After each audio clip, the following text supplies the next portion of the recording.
Come on up, Quinny. Hello. What's up? It's great. It's the first time I've been able to speak in one of your streams, Cool, to my man. Well, knowledge. welcome. How you doing? I'm doing well. I looked through your things, and I think we generally agree on a lot of stuff. There was one thing that I saw that I generally disagreed with, and it was that taxation is just was the specific line. Mm-hmm. And while I believe that taxation is necessary to a functioning economy, I would say that it is fundamentally immoral and unjust. Okay. So, unjustified. Well, when I hear just, I think of justice. If you're saying justice is justifiable versus justice, because those two words have different implications and meanings. Mm-hmm. Even though Well, they're I mean, based so on the like same justice is going to be etymological root. based or behaving on what is morally right or fair. Exactly. And so if it's immoral, then it's unjust. Well, so what is morally right and fair? So for unjust would be it is not shown to be right. And so the problem is that I believe in a semblance of contract, or I'm sorry, of social contract theory, where you basically need to be able to contribute to a society. You are not a person in a vacuum. And so there is an expectation of participation. So that's why I state that I think that it is critical for a functioning society that does lead to the betterment of everyone. However, I would still say that it is Are you there? requires the exploitation and coercion You of cut the people out. within Can the you repeat society. what you were saying? Can you repeat it? So, yeah, I can. So, while I would agree that that's necessary for the functioning of a well-made society, I would say that on a fundamental level, it is unjust. Well, you're saying it's necessary for a functioning society. And so To remove you would ourselves have to from the show social me construct. how that is somehow not morally right and fair.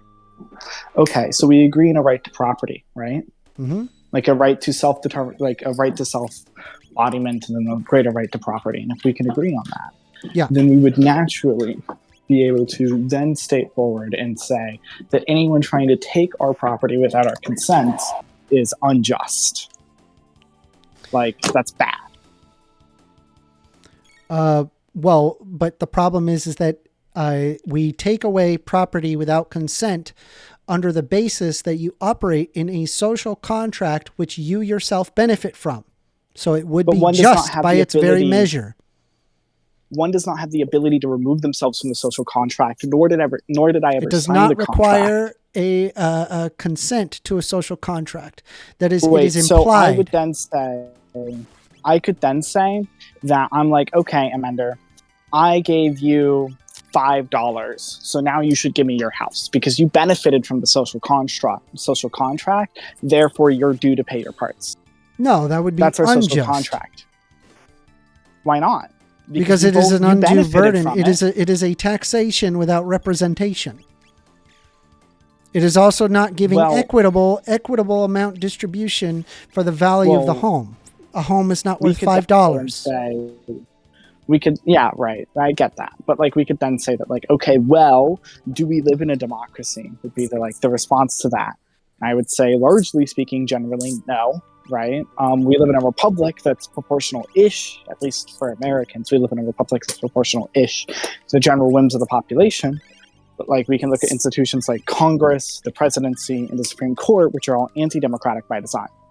And so it isn't representative of the people's whims. But I would also say that one does not have the ability to ethically remove themselves from that social contract. How is the United States anti-democratic? You know what the Electoral College is? Yes. Is the Electoral College proportional to the population of the United States? No. No. So the Electoral College can hypothetically support a president who loses the popular vote. Can I ask you, what is a democratic republic to you? A democratic republic would be a government with a group of representatives that are voted in by the majority of the population. Would that be a form of democracy? Oh, yes, because it relies on the majority whim of the population, even though that does rely on. Okay, the United States is democratic. Well, no, because it is not reliant on the majority whims of the population. But it a is. minority could elect a presidency. Who elects the representatives? Wait, so the only part of Who that, elects the representatives, Quinny? The only thing that we would say as the democratic aspect of the U.S. government is the House of Representatives or the lower house of Congress. We would then say that the upper house of Congress, the executive branch, and the Supreme Court are anti-democratic by design. The Senate and the House are both elected representatives of the people. Yes, but... So it's democratic. Wait. And also, by the way, just so you know, electoral colleges will vote on the basis of what the people have voted for. I guess it's possible that the electoral college may not, the electoral college representatives might not and go the opposite direction, but that's like completely unfounded. Really? Yeah. I can think of 2 presidents since 2000 where that happened. But also both of which Republicans, just weirdly enough. But we would then say that, like, wow, yes, the electoral college has also benefited Democrats. It has, historically speaking, but that doesn't make a distinction to the point of it being anti-democratic, regardless of which political party. By your very metric, it is democratic. No, because my metric would require that the national votes go in the same direction. Because I'm not otherwise necessarily it's going against the national vote and eschewing the electoral college. I'm not married to the electoral college, but it is still democratic. Okay, let's imagine a system where there's 3 states, right? One state has approximately 329.99 million people in it, and the other 2 states each have 1 person in it. And then we say that whoever gets the most votes of the 3 states gets to, because the states overwhelmingly voted for the president means that it's democratic. Yeah. Mm-hmm. Even though that could just be 2 people versus 329 million people. How is that democracy? Well, I mean, it is a representative democracy in that sense. But it goes against the overwhelming tide of the popular people. Yeah, I don't believe that a democracy needs to be a pure democracy. I believe that you could have a representative democracy and it still be a democracy. And also, you also believe that. So we came up with a definition of democracy like less than 5 minutes ago. All words where work it that is way. For a representative democracy is a government ruled by a series of representatives who are put there by the majority whim of the people. Yes. So 2 people versus 329.99 million people is not the majority whim of the people. That's the minority. And just so you know, right, like most countries aren't a pure democracy in the sense of a direct vote leading to literal laws. But that's not what I'm passed. advocating for. They are, if you look up what a democracy is, just by its colloquial definition, it is a system of government by the whole population or all eligible members of a state, typically through elected representatives. So democracy, it literally will give you an additional thing regarding elected representatives. Yes, so even if you have an contest electoral my college, point. that's still democratic. Wait, so that doesn't contest my point. My point was that it had to align with the majority whim of the population. That's like the extra clause there that makes it the democratic republic. Because otherwise you could just have a republic that only represents like 10% of the people in the country. And we wouldn't traditionally call that democracy, right? Like Russia would be a great example of that. Is it's a republic, quote unquote, that represents the intense interests of just a handful of people and oligarchs. And so we would therefore have to call that a democracy under your preview, even though most people wouldn't consider it that way. The only reason why I'm disagreeing with you is because by your very metric, you have already said that it is basically a democracy. But that wasn't my metric. My metric required that I got you to concede on a metric, which is the exact same. I didn't. So my definition. When I asked you earlier, is the United States a democracy? You said no. Great. Okay. Now the next thing I asked was, okay, if it's not a democracy, then then okay. Do you think that if you have elected representatives that then make a decision on the law, is that a representative democracy? You said yes, it is. That was not what you asked. You asked I did me ask how that. I would define that. And if that is what I said, then I misarticulated myself, because just having representatives doesn't make a country a democracy. We would have to then call Russia a democracy, and I don't think anyone agrees with that. Russia isn't a democracy because it well, the Russia has the Duma. That's a series of representatives who vote on policy. Dissidents get killed. No, but by that metric that we established, then we would have to say Russia is a democracy, because Russia has a Duma, which is basically a parliament that rules on policy. Just because that Duma only happens to have one party and happens to always agree with the president, I get you. Doesn't mean it isn't a democracy. I get you. It can be lopsided. Definition. I get you. Right? I understand the concern. I'm not against your plight in that it ought be, more equal. Sure, I'm not against that. Okay, but it's simply a question regarding definition. To me, it's obvious that the United States is a democracy. You can't die on this hill. So it's just wrong. I would say that the United States is a constitutional republic because it does not align with, in several cases throughout U.S. history, especially in the modern era. It is a constitutional republic, but those things aren't exclusive. Those aren't exclusive to democracy, right? Or not democracy. A constitutional republic can still be democratic, and the United States is. If the United States was democratic, what we would see is that institutions of power within the United States would be controlled by the popular vote of the people. But they aren't, right? They're controlled by a minority vote of the people, usually just in the key interests of very specific states. So we would look at the Electoral College as an example of that, or the Senate as an example of that. In the Senate, for those who aren't Americans, the Senate is appointed for two people from each state. Right, so that could mean a state, 25 states plus the vice president could control the Senate, even if that only had a quarter of the U.S. population. We wouldn't call that democratic just because those states were democratic in voting of those senators, because those senators decide policies nationwide that 3/4 of the population disagree with, which would make it anti-democratic.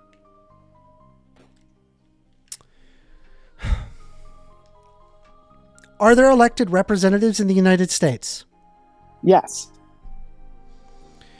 Are there free and fair elections in the United States? Yes. Is there a rule of law that is equally applied to all citizens? No.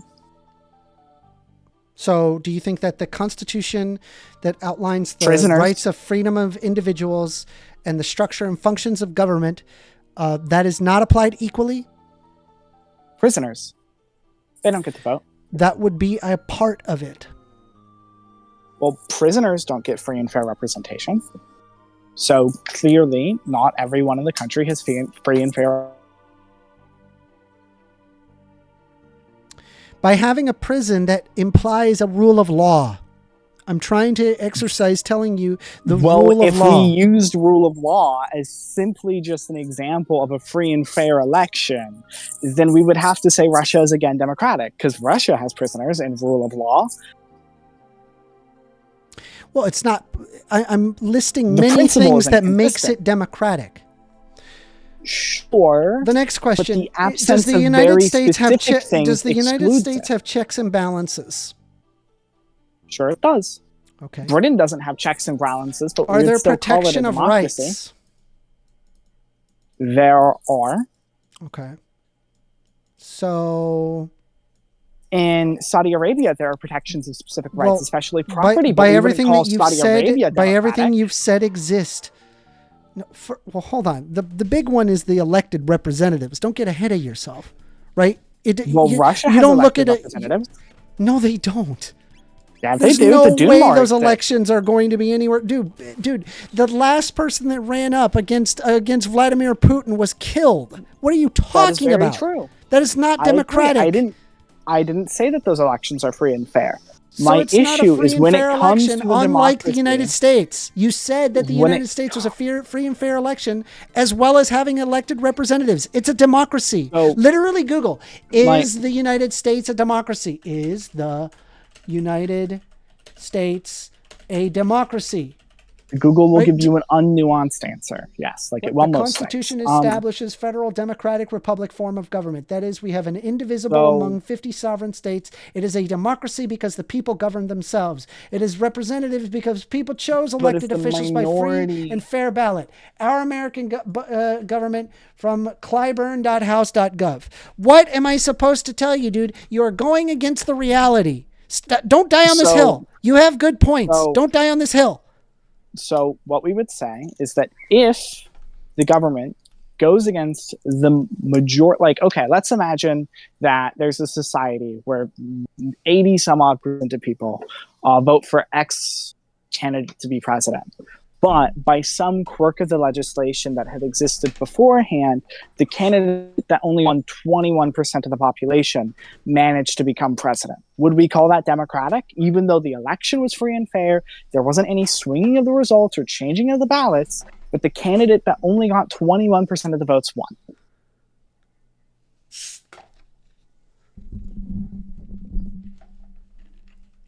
What? In a hypothetical, let's imagine that there's a society where 79% of people vote for X party for X person to become president, right? And by some quirk of the rules that had existed before the election was cast, a person who only got 21% of the vote managed to win the election. We would then say that even if the election was free and fair, that it is not democratic. No.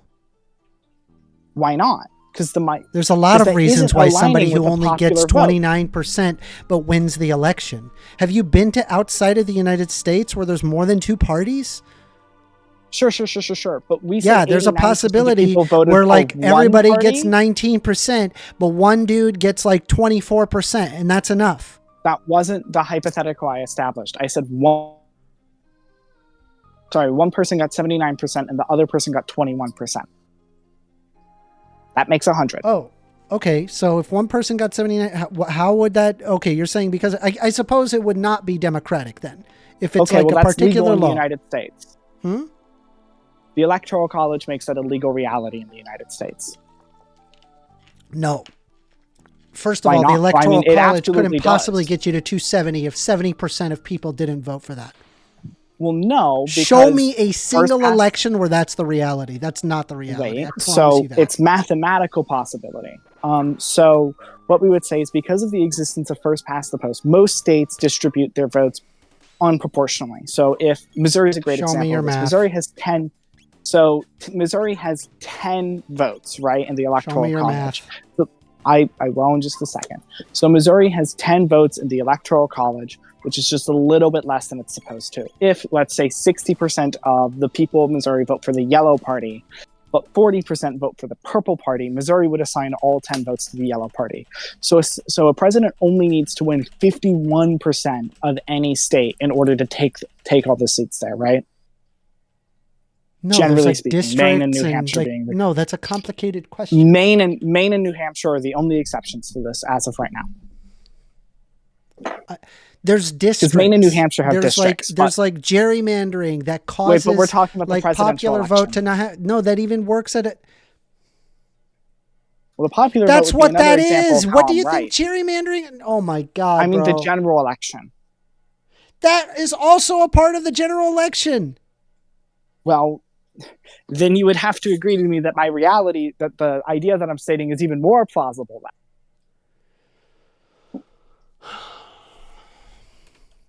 But I'm not talking about that. I'm talking about first past the post. Like in Missouri, if 51% of people voted for the yellow party and 49% of people voted for the purple party, then all 10 of Missouri's votes would go to the yellow party, even though we would say proportionally what ought to happen is 6 go to the yellow party and 4 go to the purple party. And that's how it is in 48 of 50, or well, 49 out of 51 of the voting parts of the Electoral College.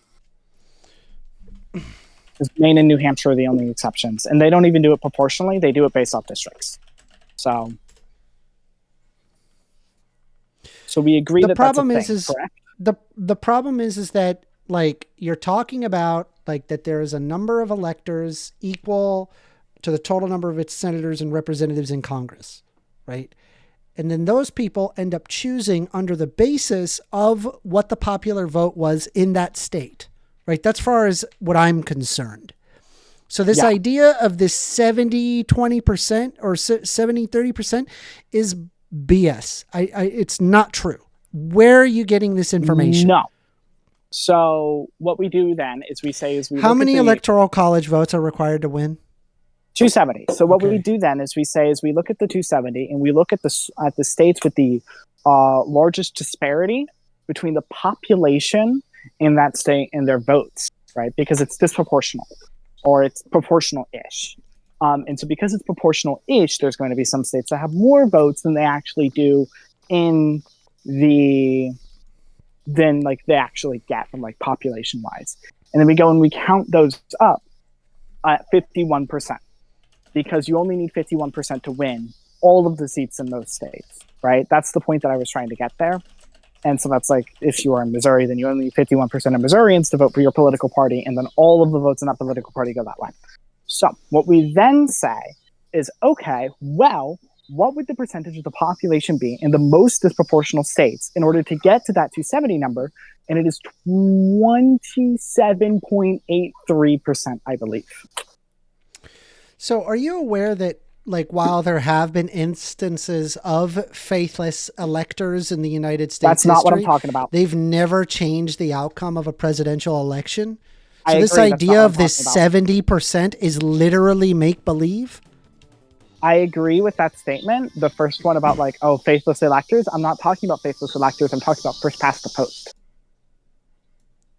What about the Supreme Court ruling in 2020 that said that they unanimously ruled that the states have the authority to enforce laws that bind electors to vote for the candidate who wins the popular vote of their state, which reinforces the expectation that electors will follow the will of the voters? Like, it has never been a problem in the past, but there's now laws literally binding this. So, for one, that law just says states are free to pass whatever legislation they want. So, but two, that is not what that says. Talking, amender, for the third time now, I am not speaking about faithless electors.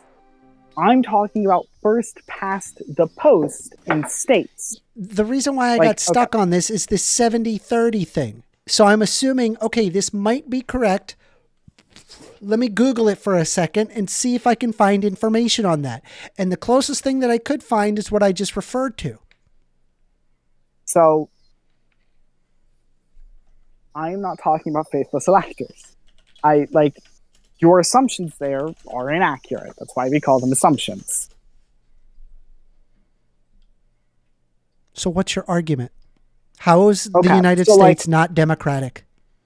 So in 2020, Missouri, because it has 10 votes, so it's really easy to do like percentages and statistics here, right? I understand that it's disproportional. That is not enough for me to be convinced of that.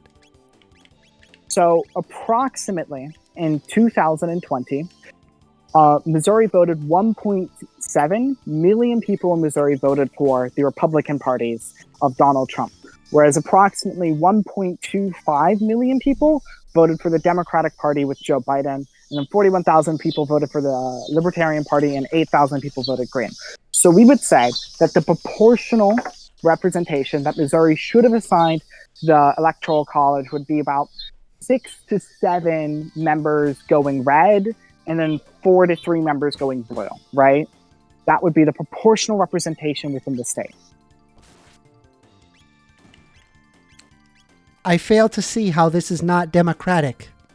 Okay, we'll get to that, right? All right. So, I wait with bated breath. So Missouri doesn't do that. All 10 of the Electoral College members within Missouri went to the Republican Party. That was true for almost every, I want to say state, but the District of Columbia also votes. So every single voting party within the Electoral College of 2020, with the exception of Maine and New Hampshire, put all of their votes behind the winning party. So even if only 51% of the population had voted in a state like Missouri for the Republicans, all 10 of Missouri's representatives would have gone to the Republicans in the Electoral College. Do we agree on this? I don't know the specific instance you're referring to, but even with this instance and concession of that instance, how does this make it not democratic?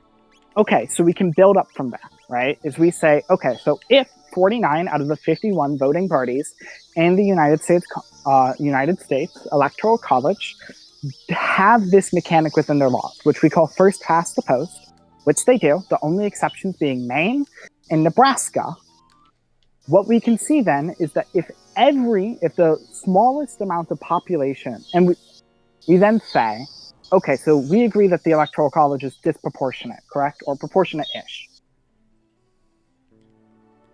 I agree there's instances of disproportionality, but Okay. what I don't agree with is that that's somehow not democratic. So if we take this disproportionality within the Electoral College and we combine it with the first past the post within the states, what that allows us to do from a mathematical perspective is get to the number of 270 within the Electoral College while only having half plus one of the most disproportionate states vote in favor of X party.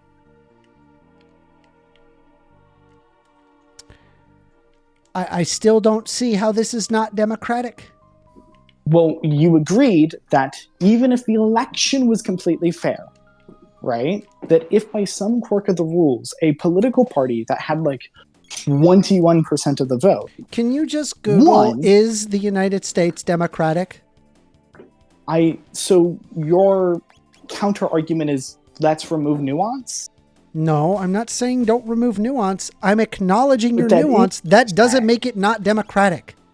But you agreed earlier that even if the rules were even if the election was fair and everything else was well done, that if by some quirk of the rules, which I have established 2 quirks of the rules that make this possible, that it would be anti-democratic. You agreed with that earlier. We'll have to agree to disagree at this point. Quinny, do you have anything else for me? You agreed earlier that I established how... I agree that there's disproportionality in the United States elections. And I'm also not married to the idea of an electoral college. The part that I get hung up on is that doesn't mean it is therefore not a democracy. The United States is still a democracy. So let me know when Project 2025 takes over, however, when they make it a theocracy, and then I'll be right with you. So my argument here is, to what scale does it remain a democracy, right? If 40% of the people were able to put in a presidency against the other 60%, then we would say that's not the case. Not only is it not the case, and that is not the case, nor has that ever been the case, Quinny. That was the case in 2016? That has never happened in history. Who got more votes in 2016, Hillary or Trump? Like the most number of votes? Yeah. I believe it was Hillary, but let me confirm yes. that. Hillary got more votes in 2016. Trump won the election with a minority of voters in 2016. Okay. So, the election in the United States of America went against the popular will of the people. We agree on this, correct? Hold on.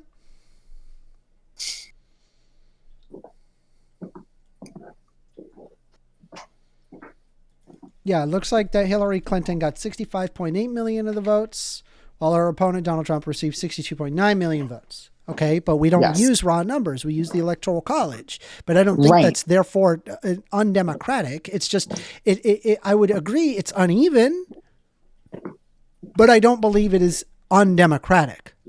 So wait, so if one candidate got 30% of the vote and the other candidate got 70% of the vote, and the candidate with 30% won by a quirk of the rules, would that be a democracy still? Yes. I just disagree. Okay. Well, again, like I'm not married to the Electoral College system, right? You understand? I'm okay with the idea of a popular vote. Like I actually think it might be a better decision to do so.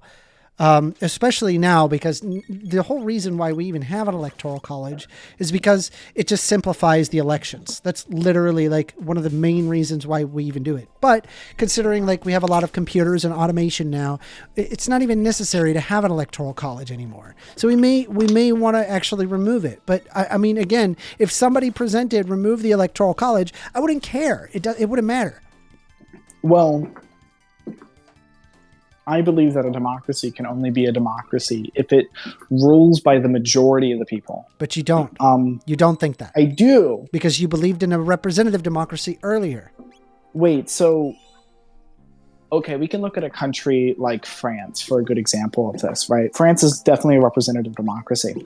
Approximately 38% of the people in France voted for the far-right party, and then like 22% voted for like the Socialist Party, and then like 28% voted for the Centrist Party. The Centrist Party wins, and so I would call that democratic. Now, the party with the 38% lost the election, despite having the largest amount, because France doesn't do first past the post.